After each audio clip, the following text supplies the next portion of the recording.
You know what's a lot harder than it seems like it should be? Actually feeling alive. And what I mean by that is that we are all constantly doing, or at least we're constantly scrolling, but we're not necessarily living. You know, we keep ourselves busy to the point of exhaustion, but we're also languishing. We feel a little bit dead inside. And I think we know that on some level. I think that's part of the reason we keep ourselves so busy and distracted to begin with, but we don't know what to do about it. So I am here to tell you, I figured out what to do about it. We need to have more fun.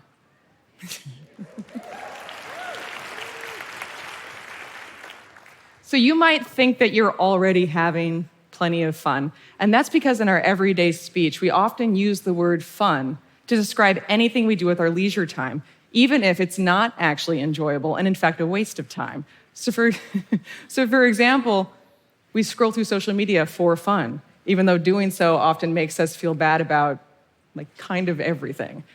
Or we'll say, that was so fun, we should do that again soon. In response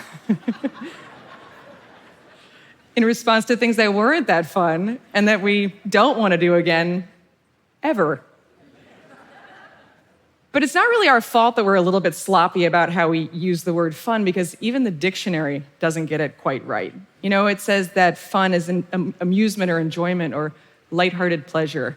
It's something for kids to have in play areas. It makes it sound like it's frivolous and optional.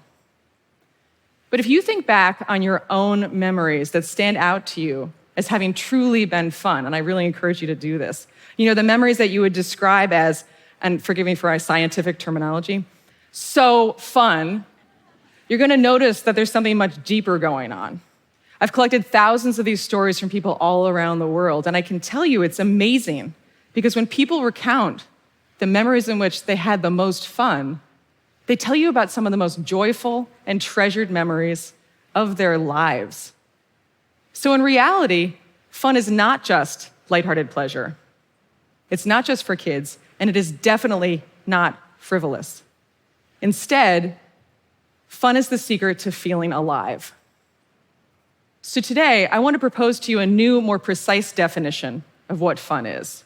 I want to reveal some of the ways in which it is astonishingly good for us, and I want to give you all some suggestions for things you can do, starting right now, to experience its power for yourself. So the first thing we need to start with is the fact that fun is a feeling, and it's not an activity. And that's important because a lot of times when I ask people what's fun, they'll respond with a list of activities that they enjoy. You know, they'll say dancing is fun, or skiing is fun, or I don't know, pickleball is fun. Everyone seems to think that pickleball is fun.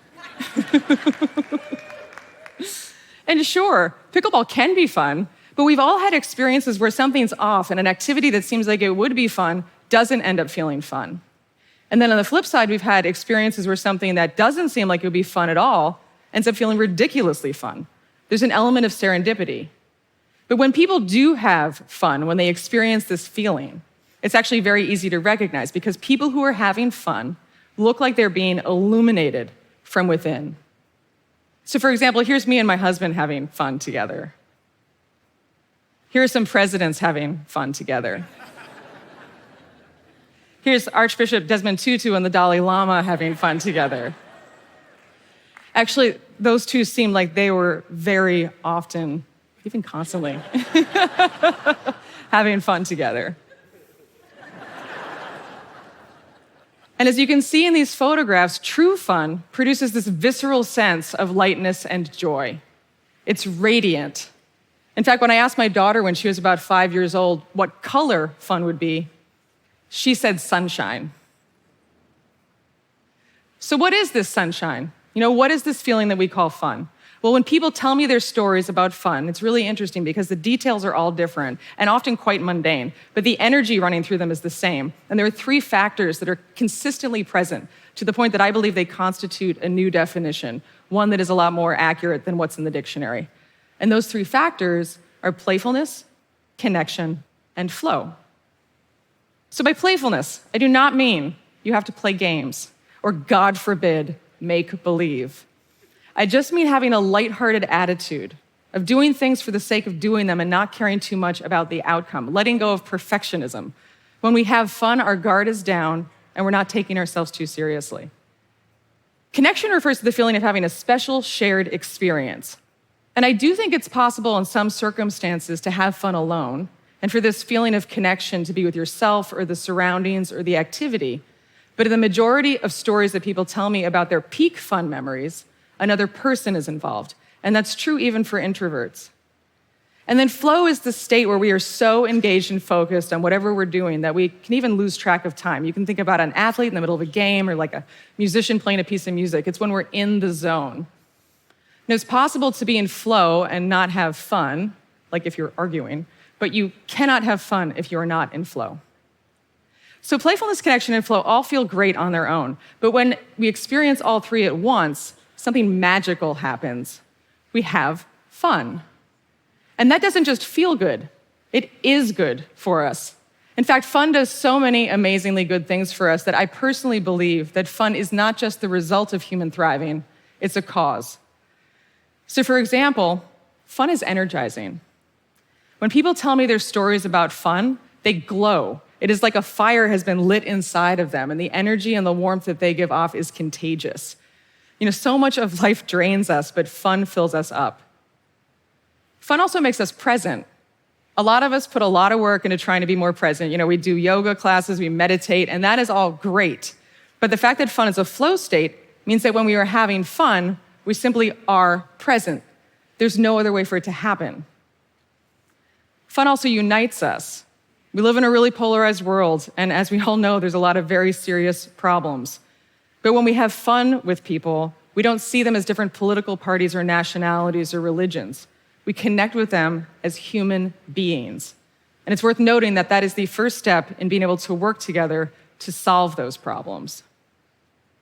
Fun also makes us healthier. Now, being lonely and stressed out, as many of us have been for the past 2 years, causes hormonal changes in our bodies that increase our risks for disease. But when we have fun, we're relaxed and we're more socially connected, both of which have the opposite effect. So it kind of blows my mind every time I think about it this way, but having fun is a health intervention. And then lastly, fun is joyful. We all so desperately want to be happy. We read books about happiness, we download apps about happiness, but when we are in a moment of having fun, we are happy. So it makes me think that perhaps the secret to long-term happiness is just to have more everyday moments of fun. So how do we do that? How do we have more fun? Well, to start with, do not take the suggestions you will find in magazine articles about how to have more fun. So I looked up some of these myself, and I found suggestions that include, and I'm not making these up, roast a turkey. Put together an altar to loved ones who have passed. Watch a documentary about climate change. And my personal favorite, adorn your table with gourds. So those are not good suggestions. Instead, the most effective thing you can do to have more fun is to focus on its ingredients, by which I mean do everything you can to fill your life with more moments of playfulness, connection, and flow.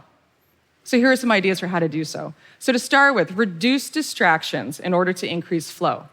Anything that distracts you is going to kick you out of flow and prevent you from having fun. And what's the number one source of distraction for most of us these days? Oh, thank you. It's rhetorical, but yes, your phones.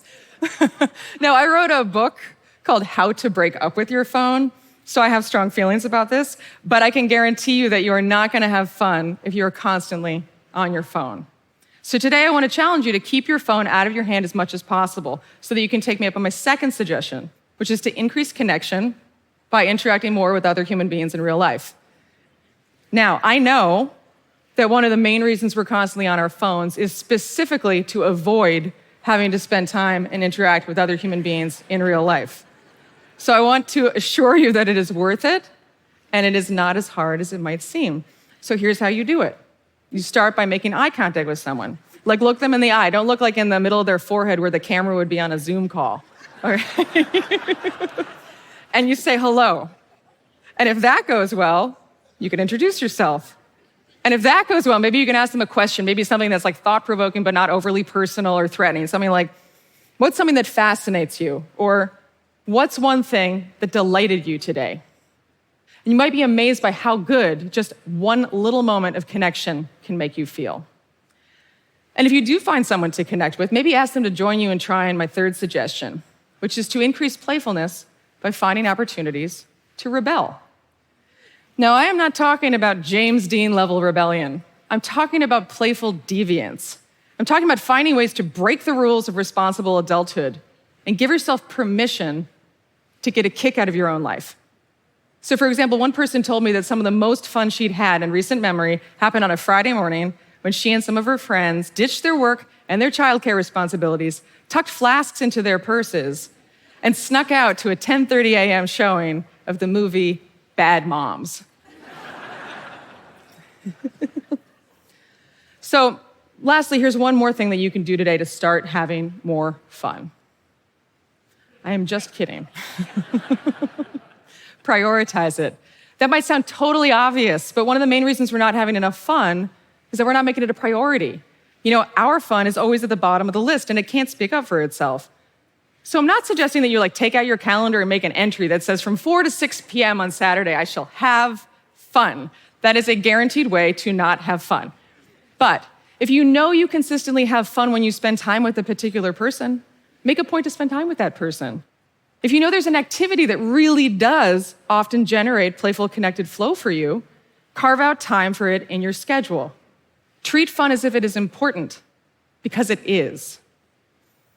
I've been doing this myself for a couple of years now, and it's amazing to see how many areas of my life fun has touched. You know, I'm more creative and more productive. I'm more resilient. I laugh more. Making sure that I am having enough fun has made me a better partner, and a better parent, and a better friend. And it has convinced me of something that I very much hope I can convince you of as well, which is that my daughter was right. Fun is sunshine. It's a distillation of life's energy. And the more often we experience it, the more we will feel like we're actually alive. Thank you.